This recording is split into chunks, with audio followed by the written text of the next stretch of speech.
नमस्ते सबैजनालाई। म डाक्टर कविन्द्र कर्ण आज फेरि लापेन कार्डियक केयरसँग एसोसिएट भएर लापेन पेसेन्ट अवेरनेस भिडियो सिरिज जुन कोभिड-19 को बेलामा हामीले सुरु गरेका थियौँ त्यसको एउटा नयाँ एपिसोड लिएर आज आएका छौँ। र आजको हाम्रो गेस्ट हुनुहुन्छ consultant इन्डोक्राइनोलोजिस्ट doctor Bajrang Rohania sir. आजको हामीले जुन टपिक लिएका छौँ डाक्टर साहब, त्यो टपिकमा बढ्नुभन्दा पहिले एउटा ब्रिफ इन्ट्रोडक्सन म आज हाम्रो दर्शकहरूलाई दिन चाहन्छु र हजुरको बारेमा। डाक्टर बजरङ रोहनियार एउटा कन्सल्टेन्ट इन्डोक्राइनोलोजिस्ट हुनुहुन्छ। उहाँ चाहिँ ओम हस्पिटलमा अहिले कार्यरत हुनुहुन्छ र अल्सो उहाँ केन बानेश्वरमा पनि काम गर्नुहुन्छ। र उहाँको जुन एउटा मलाई पर्सनली मन परेको, मैले एक समयमा उहाँसँग काम पनि गरेको थिएँ र the way he does the patient counselling, त्यो एउटा बेस्ट पार्ट हो। जुन थेरापीको एउटा मेन भनौँ न एउटा ब्याकबोन हुन्छ एउटा पेसेन्टमा, पेसेन्ट काउन्सिलिङको विथ द थेरापी, दो he is best in that होइन। डायबिटिज सेगमेन्ट, इन्डोक्राइन सेगमेन्ट उहाँको बेस्ट छ, उहाँको स्पेसलिटी छ। त्यसमा पनि जुन स्पेसली जुन ढङ्गले पेसेन्टलाई डिल गर्नुहुन्छ त्यो चाहिँ एकदमै बेस्ट मलाई लागेको छ। So it's always really great pleasure to learn from you sir. It's really honour and privilege as well. आजको हामीले जुन टपिक राखेका छौँ सर, जुन अहिले दसैँ जस्ट अहिले सकिएको छ र अब हामी भनौँ न दीपावलीतर्फ प्रवेश गर्दैछौँ होइन। आजको जुन टपिक छ impact of diet consumption during Dashain and Deepawali for our भनौँ न patient with diabetes or hypertension or cardiovascular disease भनेर राखेका छौँ डाक्टर साहब। र यसलाई फर्मली बिगिन गर्नुभन्दा पहिले एउटा ब्रिफ यदि हामी भन्ने भने लेमेन ल्याङ्ग्वेजमा डायबिटिज र कार्डियोभास्कुलर डिजिजको एसोसिएसन जुन रहेको छ एउटा नङ्ग्र मासुको सम्बन्ध जस्तो जसरी भन्छौँ हामी होइन, त्यसलाई हजुरको वेबाट कसरी हेर्नुहुन्छ डाक्टर साहब? थ्याङ्क यू कविन्द्रजी, तपाईँले धेरै राम्रो कुरा भन्नुभएको रहेछ। सायद म डिजर्भ गर्छु कि गर्दैन होइन, but thank you so much होइन। जुन भन्नुभयो यो अब वास्तवमा तपाईँले यो डायबिटिज र हाइपरटेन्सन भनेको नङ्ग्र मासुकै रिलेसन हुन्छ। हामीले भन्दाखेरि डायबिटिज र यो प्रेसर भन्ने रोग चाहिँ एकदम दाइ भाइ रोग जस्तै सँगसँगै हिँड्ने हो। इभन डायबिटिज भएको 70% जतिलाई चाहिँ यो कार्डियोभास्कुलर प्रब्लम हुन्छ भनेर, किनकि यिनीहरू चाहिँ दुवै एकदम डाइरेक्ट रिलेसन हो। प्रेसर हुनेलाई सुगर, सुगर हुनेलाई प्रेसर हुने चान्स पनि दुईटैले हाई हुन्छ, किनकि दुवैमा हामीले बढ्ने भनेको कोलेस्ट्रोलहरू जुन लिपिड प्रोफाइलहरू बढ्छ, आँखा मुटु किडनी नसाहरू बिगार्ने दुवै सुगर प्रेसरले गर्ने नै, दुवैले बिगार्ने काम चाहिँ एउटै नै हो। त्यही भएर चाहिँ कसैलाई चाहिँ सुगर छ भनेर मलाई त अब अहिले प्रेसर छ मलाई प्रेसर लाग्दैन भन्नु पनि यो गलत हो कि एकदम चान्स हाई हुन्छ। प्रेसरलाई पनि सुगर, कतिपय बिरामीहरूले भन्लान् डाक्टर साहबले अहिले मलाई सुगरको औषध चलाउँदा मलाई प्रेसर भयो भन्छन् कतिले होइन। कतिले भन्छ प्रेसरको औषधि खाँदा सुगर भयो बोसो बढ्यो। यो होइन, यो डिजिजको आफै इम्प्याक्ट हो। त्यही भएर यो दुवै कुराहरू बढी नै रह हुन्छ, सँगसँगै बढिरह हुन्छ। त्यही भएर चाहिँ हामीले पहिलेदेखि नै कन्ट्रोल गर्नुपर्ने हुन्छ।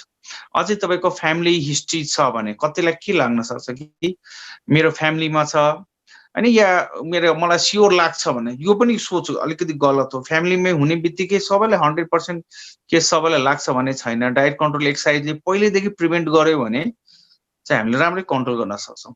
कतिलाई यो पनि लाग्छ मेरो त फ्यामिलीमा छैन सुगर प्रेसर मलाई त हुन्न भनेर, यो सोच पनि हाम्रो अलिकति गलत हो। त्यसमा पनि तपाईँको लाग्ने चान्स हुन्छ। पहिलेदेखि नै हाम्रो लाइफ स्टाइल एकदम मोडिफाइड गरिराख्नु पर्ने हुन्छ। डाइट कन्ट्रोल एक्सर्साइज, कतिले चाहिँ खानपिन एकदम बढिरहेको हुन्छ। जुन हिसाबले आजकल हाम्रो खानपिन छ, जुन तपाईँले जोड्नु भयो अघि दसैँमा, अब यो तिहारमा खानपिन बढ्या हुन्छ। कति बिरामी आउँछ डाक्टर साहब अब यो दसैँमा अलिकति बढी खाएछ, अलिअलि सुगर बढेको छ डाक्टर साहब भन्छन्। तिहारमा आएपछि यस्तै हुन्छ। प्रायः जसो हामीले देख्छौँ चाडपर्वमा हाम्रो बिरामीहरूको सुगर प्रायः जसोको बढिरहेको हुन्छ भनेर, किनकि अलिकति हामीले यतिखेर चाहिँ अलिकति मुख छाडि नै रहेको हुन्छ भनेर होइन। त्यही भएर चाहिँ यस्तो बेलामा पनि एकदम कन्ट्रोल गर्नुपर्ने हुन्छ तपाईँलाई। त्यही भएर कार्डियोभास्कुलर प्रब्लम जुन भन्नुभयो डायबिटिजसँग एकदम बढी हुन्छ। कतिलाई त तपाईँको सुगर भइसकेपछि एकदम हार्ट एट्याक भएको चाल पनि पाइँदैन। कहिलेकाहीँ त राति सुत्दा बिहान उठ्दाखेरि मान्छेको होसै हुँदैन। कतिखेर चाहिँ एट्याक भइसकेको हुन्छ थाहा हुँदैन, तर लास्ट कन्डिसनमा हस्पिटल पुगिरहेको हुन्छन्। त्यही भएर चाहिँ यो कार्डियोभास्कुलर आउटकम झन् डायबिटिज पेसेन्टलाई चाहिँ एकदम कन्ट्रोल गरेन भने नराम्रो हुने चान्सहरू चाहिँ अलिक बढी हुन्छ। Thank you so much sir, जुन ढङ्गले हजुरले एउटा भनौँ न एउटा सर्वसाधारणले बुझ्ने भाषामा यसलाई बुझाइदिनु भयो त्यसको लागि एकदम आभार व्यक्त गर्दछौँ डाक्टर साहब। र जुन हामी अहिले गइरहेका छौँ जस्तै डायबिटिज र हामी कार्डियोभास्कुलर रिस्कको कुरा गर्छौँ, जहाँनिर डायबिटिज हुन्छ, यदि डाइट मजाले कन्ट्रोल भएन भने दो सुगर त बढ्नै रहेको हुन्छ होइन। त्यो सँगसँगै एलडिएल एसडिएल जुनको त्यो जुन ब्यालेन्स नमिलिरहेको हुन्छ, भिएलडिएल ट्राइग्लिसराइड। अब हामी आउँ दसैँतिर, जब यदि हामी आफ्नो नेपाली कम्युनिटीमा जुन एउटा भनौँ न आज त हामी एउटा सेकुलर एउटा राष्ट्र छौँ होइन, तर पनि अहिले पनि नेपालमा हामी maximum we are the Hindu. Hindu culture र ट्रेडिसन अनुसारले जुन हेर्छौँ र जुन एउटा मान्छेको बानी छ त्यो इट इज नट होइन ट्रेडिसनल वाइज त्यस्तो डेप्थमा नहोला, तर मान्छेको बानी के हुन्छ भने दसैँ आयो भने मासु त खाने हो खाने होइन। नर्मली नखाने मान्छेले पनि 1 केजी 2 केजी घरमा लिएर एउटा रेडमिट राखेकै हुन्छ खसीको मासु। यसको इम्प्याक्ट र कन्जम्सन कतिको हुन्छ कार्डियोभास्कुलर रिस्क डेभलप गर्नमा र त्यो डायबिटिज भएको पेसेन्टहरूमा डाक्टर साहब? अब सक्दो हामीले हाइपरटेन्सन होस् या डायबिटिज होस् के, अब डाइट कन्ट्रोलको कुरा आउँदाखेरि रेड मिट हामीले सक्दो एभोइड गर्न भन्छौँ भने के, सक्दो तपाईँले एभोइडै गर्नुहोस् र बुझ्नु भएन। बरु अब यो व्हाइट मिट बरु चिकनहरू खाँदा हुन्छ, पोल्ट्री फिसहरू अब खाँदा चाहिँ राम्रो हुन्छ। तर अब दसैँको बेलामा चाहिँ अब कति बिरामीमा चाहिँ डाक्टर साहब दसैँमा पनि खसीको मासु नखाने चाहिँ कसरी हुन्छन् होइन। इभन सक्दो चाहिँ खाने गर्नुहोस्। यदि खानै पनि पर्यो भने चाहिँ हामीले चाहिँ के भन्छौँ कि एटलिस्ट 2-3 पिस खानुहोस्। इभन त्यसमा पनि खसीको मासुमा पनि मासुको क्वालिटीदेखि लिएर मासुको कुन पार्ट खाने त्यो पनि एउटा इम्पोर्टेन्ट हुन्छ क्या। जस्तै खसीको मासुहरूमा चाहिँ त्यो छाला भएको बोसो भएको मासु चाहिँ सक्दो खानुहोस्। त्यसको जुन मासुको पार्टहरू मात्र हुन्छ नि, जस्तै थाइको पार्टतिरको मासुहरू भएको त्यो चाहिँ बरु खानै पर्यो भने सक्दो त खानुहोस्, एभोइडै गर्नुहोस्। त्यही त नि हामी तपाईँले भने जस्तो चाडपर्व नेपालीहरूको मन हो, जसको पनि मन लाग्छ नै, त्यतिखेर खाँदाखेरि 2-3 पिस खानुहोस्, हेभी एमाउन्टमा चाहिँ नखानुहोस्। अनि फेरि मिटहरू खाँदाखेरि चाहिँ त्यो सक्दो 2-3 पिस खाने। अनि यो सँगसँगै बरु अरू कार्बोहाइड्रेट चाहिँ तपाईँको नखानुहोस्। त्यसमा पनि अब यो मासु खाँदाखेरि धेरै त्यो चिल्लो तेल भएको नखाने। पाकेको मासु खानु भने त्यो 1-2 चम्चा तेलमा राखेर न, त्यसमा पनि अझै सक्दो बोइल खानुहोस्। कमसेकम तपाईँको यसले गर्दाखेरि अलिकति कोलेस्ट्रोलहरू कम बढ्ने, सुगर कम बढ्ने भन्ने कुराहरू हुन्छ। त्यही भएर त्यसरी खाने गर्ने सक्यो भने त गर्यो, सक्दो एभोइड गर्ने।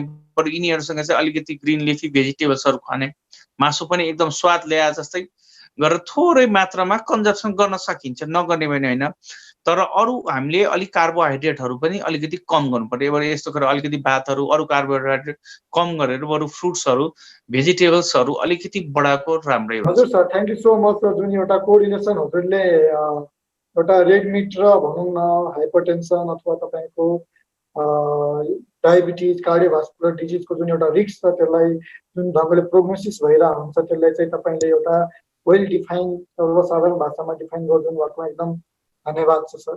एउटा कुरा मैले नोटिस गरेको, मैले जुन अहिले नोटिस गर्दैछु, आई वान्ट से कि यो सबैजनामा हुन्छ, तर जब दसैँ आउँछ जस्तै हामी भेराइटीकै कुरा गरौँ, sekuwa it's one of the favourite होइन।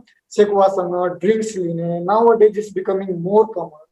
र अहिलेको जुन युथ छ, I think I want say कि एभ्री वान, तर हामी यसलाई चाहिँ अहिले चाहिँ हामी धेरै ठाउँमा देखिरहेको हुन्छौँ, यो युथमा चाहिँ बढी फेभरेट भइरहेको छ सेकुवा विथ ड्रिङ्क। यसको इम्प्याक्ट चाहिँ जसमा चाहिँ अहिले न्युली डायग्नोज हाइपरटेन्सन छैन, कार्डियोभास्कुलर रिस्क छैन, डायबिटिज छैन, त्यस्तोमा चाहिँ कतिको रिस्क हुन्छ त? ना न्युली डायग्नोज डायबिटिज भनौँ इदर कार्डियोभास्कुलर रिस्क हुनुपर्छ सर? अब न्युली डायग्नोज डायबिटिज भए पनि कार्डियोभास्कुलर डिजिज भए पनि रिस्क त तपाईँको हाई नै हुन्छ भने चाहिँ झन् न्युली डायग्नोजहरूलाई चाहिँ इभन सुगर होस् प्रेसर होस्, तिनीहरूमा त झन् प्रेसर सुगर अहिले भर्खर बढेको हुन्छ। अझै कति कुराहरू अन्डर कन्ट्रोलमा हुँदैन। पुरानो बिरामीहरूलाई त कति कुराहरू कन्ट्रोलमा हुन्छ। इभन तिनीहरूमा त अलिकति रिस्क कम भयो भने डायबिटिज कसैको अब 400-500 सुगर छ, अब यतिखेर अझै हाई कन्जम्सन गऱ्यौँ भने कार्बोहाइड्रेटहरूदेखि लिएर फ्याट्सहरू हाई कन्जम्सन गऱ्यो भने त अझै कन्ट्रोल गर्न गाह्रो हुन्छ। यस्तो बेलामा त सक्दो कन्ट्रोल नगरे यो कन्ट्रोल गर्नु पर्यो। सक्दो यस्तोहरू चाहिँ यो रेड मिटहरू चाहिँ सक्दो एभोइड गर्नु पर्यो। सुगरी कुराहरू चाहिँ एकदम एभोइड गर्नु पर्यो किनकि हाई सुगर होस् हाई प्रेसर होस् त्यतिखेर चाहिँ रिस्क हाम्रो एकदम बढी हुन्छ नर्मल भन्दा पनि। Thank you so much sir. अब आउँ भनौँ न दसैँको अब लगत्तै जुन ग्याप छ होइन एउटा सानो ग्याप पछि एउटा हाम्रो हिन्दू अथवा नेपालीहरूको एउटा महान चाड पर्व जुन छ तपाईँको तिहार आउँदैछ। एन्ड नर्मली तिहारमा जुन हुन्छ नि जति पनि स्विटहरू हुन्छ पकवानहरू हुन्छ होइन एउटा खाने रसभरीदेखि लिएर जिलेबीदेखि लिएर लड्डुदेखि लिएर हरेक ठाउँमा होइन स्पेसली हामी हेर्छौँ तपाईँको जति पनि यो स्विट्सहरू छ त्यो चाहिँ बढी तराई बेल्टमा यदि हामी झन् यदि हेर्ने हो भने त्यहाँ चाहिँ बढी हुन्छ। जस्तै त्यसका पनि परिकारहरू खाजा बनाउने अनि एउटा खाजा भन्ने मिठाई हुन्छ त्यो चढाउने भगवान्लाई। हाई एमाउन्टमा तपाईँको जिलेबी हुन्छ रसभरी हुन्छ रसगुल्ला हुन्छ होइन। त्यही गरेर अहिले पनि अहिलेको ट्रेन्डमा चाहिँ अब पहाडी रिजन र हिमाली रिजनलाई पनि हामी यदि हेर्ने हो भने त्यहाँ पनि सेम ट्रेन्डमा अब अहिले जाँदैछ होइन एकदम धेरै कन्जम्सन हुँदै जाँदैछ। र अब हामी सुगरको डाइरेक्टली भनौँ न लाइक होइन सुगर भएको मान्छेले वाक्कै त्यसरी सुगर खानु होइन। र भन्छ नि एउटा मान्छेको कन्सेप्ट पनि नेपालीमा के हुन्छ भने लाइक एक दिन खाँदा के नै हुन्छ र एक पिस खाँदा के नै हुन्छ र त भन्दा भन्दै त्यसरी अब कसैको त फेरि यस्तो हुन्छ कन्सेप्ट कि जस्तै होइन त्यो रसभरीको त्यो रस चढेर खाँदाखेरि हानि गर्दैन भन्ने पनि हुन्छ। त्यसको कति इफेक्ट हुन्छ तपाईँको यो डायबिटिज र कार्डियोभास्कुलर रिस्कमा चाहिँ? अब यो डायबिटिज र कार्डियोभास्कुलरमा यिनीहरूको हेर्नुहोस् अब यो त कस्तो हुन्छ कि यो स्विट्स भन्ने कुरा जस्तै मिठाई होस् त्यो जुनसुकै रूपमा होस् तपाईँको रसभरी होस् आलमोन्ड होस् जेरी होस् होइन। अब तपाईँको जेसुकै भए पनि यो डाइरेक्ट सुगर हो क्या। डाइरेक्ट सुगर इभेन सुगरको बिरामीले खानु हुँदैन भनेपछि होइन। कतिले अब जस्तै हाम्रो अर्को फेमस सेलरोटी बनाउँछौँ यो पनि तेलमै तारेकोहरू हुन्छन् र यिनीहरूमा त अझै सुगरको मात्रा त अलिक कम हुन्छ। तर सक्दो यिनीहरू पनि यो तिहारको बेलामा चाहिँ नखाएकै राम्रो। अब तपाईँलाई सुगर कन्ट्रोल छ होइन खानै मन लागेको छ नि त ल एक पिस जति एटलिस्ट खानुहोस् त्योभन्दा धेरै चाहिँ नखानुहोस् हाफै पिस खानुहोस् कमसेकम टेस्ट लिनुहोस्। इभन आजकल त अलिकति सुगर फ्री राखेर पनि स्विट्सहरू बनाउने चलन भइसकेको छ। बरु सक्दो तपाईँ चाहिँ त्यो सुगर फ्री ट्याब्लेट राखेर चाहिँ बनाउने खाने गर्नु भने कमसेकम त्यसले गर्दाखेरि तपाईँको टेस्ट पनि आयो होइन। तर तपाईँको सुगर लेभल पनि बढेन। बरु त्यो तपाईँले आफै आजकल त होममेड पनि बनाउन सकिन्छ। यो तपाईँको अहिले धेरै कुरा जान्न बुझ्नको लागि त युट्युब हेरेर पनि के कसरी बनाउने गर्न सकिन्छ। इभन तपाईँको होममेड नै यो सुगर फ्री ट्याब्लेट राखेर नै कन्जम गर्दाखेरि चाहिँ राम्रो होइन। यस्तो अब बजारकै तपाईँलाई खानै पर्यो भने चाहिँ धेरैमा धेरै एक पिस खानुहोस्। तर यसै खाएको बेलामा चाहिँ मैले अघि भने जस्तै अरू कार्बोहाइड्रेट चाहिँ कम खाने गर्नु पर्यो भने चाहिँ बरु यसमा हामीले चाहिँ सक्दो भन्छौँ यतिखेर लो जिआई इन्डेक्स भएको चाहिँ जसले गर्दाखेरि सुगर वात्त नबढोस् भनेर अब जस्तै यो होल व्हिटहरू खाने फ्रुट्सहरू खाने भेजिटेबल्सहरू खाने यिनीहरू चाहिँ बरु कन्ज्युम गर्नु पर्यो धेरै चाहिँ। तर सक्दो डाइरेक्ट सुगर चाहिँ बरु नलिउँ होइन। त्यही भएर लिनै पर्यो भने मैले त्यही भएर चाहिँ बरु सुगर फ्री मेड स्विट्सहरू बरु पाइन्छ आजकल त मार्केटमा पनि एभाइलेबल छन्। नभए भने तपाईँको लागि कमसेकम तिनीहरूमा चाहिँ अरू कुराहरूले गर्दाखेरि लो क्यालोरी हुन्छ त्यो चाहिँ सक्दो कन्ज्युम गरेको बरु बेटर चाहिँ हुन्छ। हजुर एकदमै राम्रो सुझाव दिनुभयो। र अहिलेको जुन हामी अब नर्मली आजको जुन हामीले यो एपिसोड बनाएका छौँ यो बेसिकली डाइटलाई राखेर भनौँ न एउटा कन्सेप्ट राखेर आजको हामीले एपिसोड गर्दैछौँ। र अहिलेको जुन पेन्डेमिकको सिनारियो छ कोभिड-19 को डाक्टर साहब यसमा यदि हेर्ने हो भने वर्ल्ड वाइड नै जुन रिपोर्टहरू छ नम्बर 1 मा चाहिँ सबभन्दा बढी एफेक्टेड भनेको कार्डियोभास्कुलर डिजिजबाट हुन्छ त्यस पछाडि डायबिटिजबाट छ होइन अथवा क्यान्सरबाट छ। कुनै रिपोर्टले क्यान्सरलाई 2 मा राखेको छ 3 मा डायबिटिजलाई छ भने कसैले 2 मा डायबिटिज र 3 मा क्यान्सरलाई राखेको छ है। सो त्यस्तो बेलामा अहिले पेन्डेमिक कन्डिसनमा जुन कोभिड-19 सँग जुन रिस्क बढेको छ त्यो चाहिँ म्याक्सिमम भनौँ न डायबिटिज र कार्डियोभास्कुलर पेसेन्टमा ह्युज नम्बरमा कोमोर्बिड कन्डिसनहरू देखिँदै गएको छ।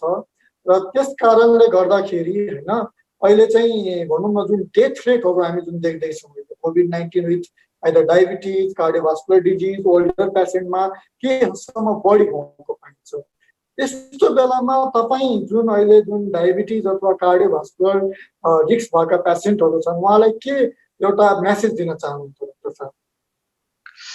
अब तपाईँले भने जस्तै वास्तवमा सबभन्दा बढी रिस्क भनेको डायबिटिज क्रोनिक डिजिजहरूलाई, जस्तै डायबिटिज भयो, हाइपरटेन्सन भयो, आजमा भयो, रेस्पिरेटरी प्रब्लमहरू भएको, किडनी प्रब्लमहरू भएको बिरामीलाई नै रिस्क छन्। अब यस्तो बेलामा झन् यो डायबिटिज प्रेसरहरू छ एकदमै वेल कन्ट्रोल गर्नुपर्ने हुन्छ। अझै यस्तो बेलामा चाहिँ सबभन्दा बिग प्रब्लम के हो भनेपछि अहिले झन् हाम्रो सोसाइटीदेखि लिएर इभेन बाहिर वर्ल्ड वाइड पनि डायबिटिज प्रेसर बिरामीले धेरैले थाहा पाइसकेको छ यो हाम्रो लागि रिस्क छ भनेर। तर अनि यस्तै बेलामा चाहिँ झन् डायबिटिज प्रेसर भएको बिरामीहरूले चाहिँ कतिले चाहिँ औषधि छुट्याउने गर्ने, डक्टरमा जानु पाएन, हस्पिटल जाँदैन, डर छ, रिस्क छ। अब यो पेन्डेमिकको भएको बेलामा चाहिँ एउटा कोरोनाको रिस्क छ, तर अर्को रिस्क के छ कि बिरामीले औषधि रेगुलर नखाने, रेगुलर फलोअप नगर्ने, रेगुलर टेस्ट नगर्ने भनेपछि यहाँ सुगरहरू प्रेसरहरू कन्ट्रोल नहुन सक्छ। त्यस्तो हामीले कति केसमा पनि पाएको छौँ के। त्यही भएर चाहिँ यस्तो बेलामा चाहिँ कि 2-3वटा अप्सनहरू छन्। जस्तै हामीसँग त अब एउटा त ल ठिक छ, नजिक जहाँ जति छ डक्टरसँग तपाईँले टेस्ट गर्नुहोस्, डक्टरसँग अनलाइन कन्सल्टेसनदेखि लिएर हुन्छ, फोनदेखि लिएर तपाईँको सोसियल मिडियादेखि हुन्छ, कसरी डक्टरसँग कन्ट्याक्टमा गर्नु पर्यो। अनि तपाईँको यो सुगर प्रेसरहरू वेल कन्ट्रोल गर्नु पर्यो। या डक्टरसँग गएर हस्पिटलमै भेट्नु पर्यो होइन, गाह्रो छ। कति हाम्रोमा त अब रिमोट एरियातिरबाट बिरामी आउन गर्न सकिँदैन, हस्पिटल पुग्न सक्दैन होइन। यातायात बिचमा लकडाउन हुँदाखेरि पनि गाडीहरू चलेन, केही कुरा धेरै कुराहरू छन्। इभन अहिले पनि तपाईँहरूको कति बिरामीहरू चाहिँ रेगुलर फलोअप आउन सकेको छैन। त्यही भएर चाहिँ यो फलोअप चाहिँ एकदम मोस्ट नेसेसरी छ। अब यो टेलिमेडिसिन गर्नुहोस्, फोनबाट गर्नुहोस् कि कसरी हुन्छ, social media, WhatsApp, Viber, everything छ नि अहिले त जुनसुकै ठाउँबाट पनि हामीसँग डर छ। त्यही भएर तपाईँले सम्बन्धित डक्टरहरूसँग चाहिँ कन्सल्ट गर्नु पर्यो, किनकि यही सुगर प्रेसर कन्ट्रोल भएन भने तपाईँको यही कोभिड-19 को एट्याक त झन् बढी हुन्छ।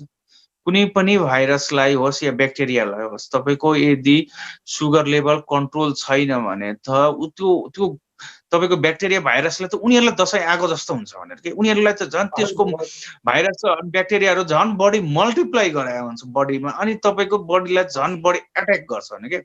अनि यतिखेर टाइट कन्ट्रोल गर्नुहोस्। बरु इभन यतिखेर बिरामीहरू कति बिरामीले आएको बिरामी पनि भन्छ, डाक्टर साहब हामी त बाहिर घुम्न गएको छैनौँ, कोरोनाको डरले गर्दाखेरि एक्सर्साइज अलिकति हाम्रो कम भएको छ होइन कि। तपाईँले मर्निङ वाक गर्दाखेरि कि खुल्ला ठाउँमा गर्नुभयो त ठिक छ, ल भिडभाडमा पो त जानु भएन। तर तपाईँको चाहिँ अब यो घरमै एक्सर्साइज पनि गर्न सक्छ, कौशीमा हिँड्नुहोस्, घरमै अलिकति फिजिकल एक्सर्साइज पनि गर्न सक्छ। नत्र हामी अलिकति अल्छी पनि भन्छौँ कि एक्सर्साइजहरू गर्न नहुने त्यस्तो भइसकेको छ। अनि यस्तो बेलामा झन् सुगर टाइट कन्ट्रोल गर्नु पर्यो। घरमा बसिन्छ, काम भएको बेलामा त अलिक कम खाइन्छ, घरमा भयो भने मान्छे झन् बढी खान्छ। त्यही भएर यतिखेर पनि डायट कन्ट्रोलहरू, बरु फ्रुट्सहरू, भेजिटेबल्सहरू बढी लिने, अनि त्यसपछि कार्बोहाइड्रेटको अलिकति क्वान्टिटीहरू चाहिँ कम गर्ने, अनि सुगर कन्ट्रोल गर्ने, आफूलाई चाहिँ पर्याप्त मात्रामा मेडिसिनहरू राख्ने घरमै।